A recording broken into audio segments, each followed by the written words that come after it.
अच्छा सुनो, सब्सक्राइब करते वक्त ना घंटी बजा देना, ताकि जब मैं ऑनलाइन आऊँ तो तुम्हारे फोन की भी घंटी बजे। हेलो ए माई। हेलो ए सासू माई।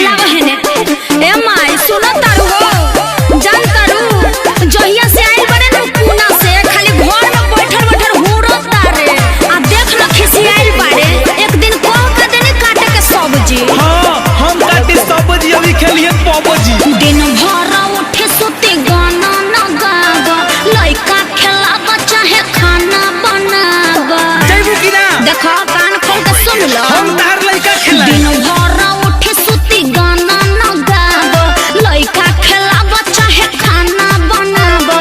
करेला कुछ नाही, टाइम पर सभे चाही, अबेला बाते बाते पलड़े ना। अरे माई तो कोढ़िया बा।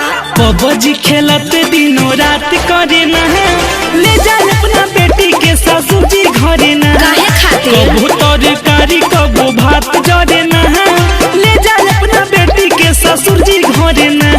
तो अकेले रहबा का टांग पसार के?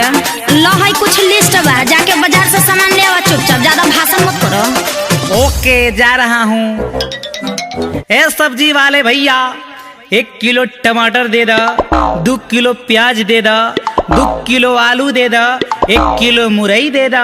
भाई तार बड़ी लंबा लिस्ट बा।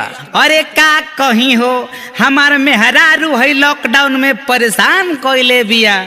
अच्छा छोड़ो, तू हमरा के गरम में मसाला दे दो। का गरम में मसाला? अरे नाना गरम मसाला दे दो, आउ 5 रुपया के धनिया दे दो और 2 गो नींबू दे दो। और बोलो और का? अरे तनी मिर्चयो डाल दी हो। अच्छा कुछ जनानो खाती? छोड़ा तारा लगे ना मिली। एकदम मिल जाई। बोलो सिंगार के सामान रख ले बड़ा। काची लेबो? लिपस्टिक देब खत्म बा। तो चोलिए दे दो। मिहर मौक बुझाता रहा नई खे तो घेवड़ा रख ले बड़ा। अरे कहाँ बाड़ू हो, लो ये अपन सामान। हाँ लाओ तो देखी।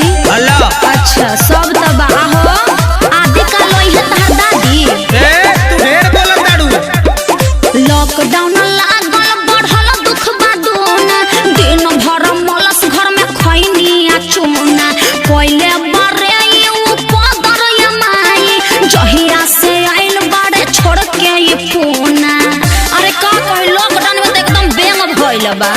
रात भर सूते में 8 बजे जहागे, पॉप जिसे होटे तो टीवी में लागे। बोलला पैकना होता दिस तोहर, लोड़े खातिर मुंह बहवे ले आगे। न काम काज बाटे, इनके नूरा बाटे, खाना से पेट कबहू भरे ना।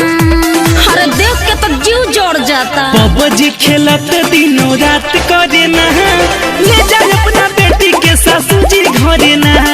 कबो तरकारी कबो भात जरे ना, ले जा अपना बेटी के ससुर जी घरे ना। आ कहाँ बार हो? 4-5 गो साड़ी बजा के तनी फीस दी हो। लाव इहे रह गइल बाबा की। हाँ तो घट जाइब का?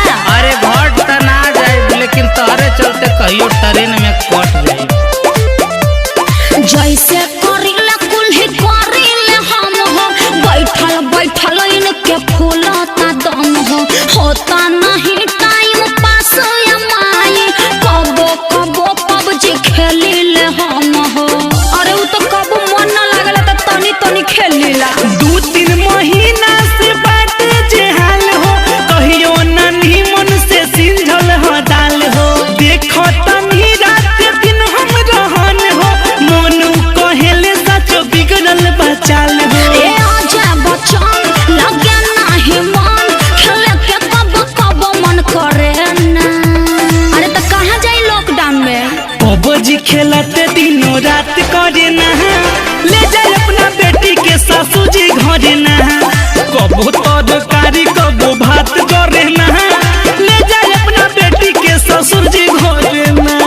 अरे ले जाओ। मिक्स बाय दीपक दिलकश।